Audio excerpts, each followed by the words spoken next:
Samori Touré à Tienamboué, les 40 jours de prière et de méditation dans la vieille mosquée à la fin du XIXe siècle. Samori Touré, le grand résistant africain, traversait les terres du centre-nord de la Côte d'Ivoire avec ses troupes. Son nom inspirait crainte, respect, et parfois, destruction.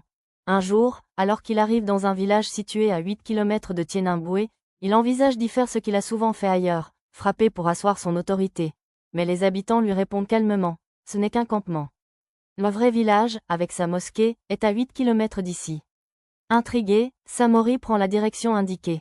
Et là, il découvre Tienamboué, un village ancien fondé par les Kamagaté, une lignée respectée pour son attachement à la foi et à la tradition islamique. Au cœur du village, il aperçoit une mosquée en banco, humble mais majestueuse, construite selon la tradition sahélienne.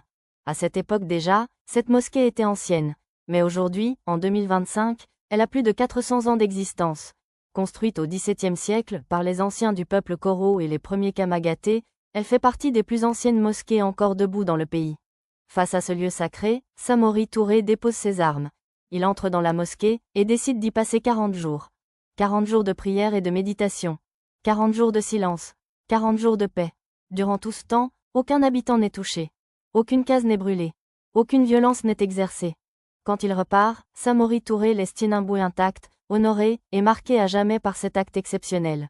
Ainsi, Tienamboué reste dans l'histoire comme l'unique village traversé par Samori Touré où il n'a fait ni guerre, ni conquête. Seulement la prière. Seulement la méditation. Seulement la paix. Et aujourd'hui encore, la mosquée de Tienamboué, forte de ses 4 siècles d'histoire, garde en ses murs le souvenir de ces 40 jours où même un conquérant a choisi la paix.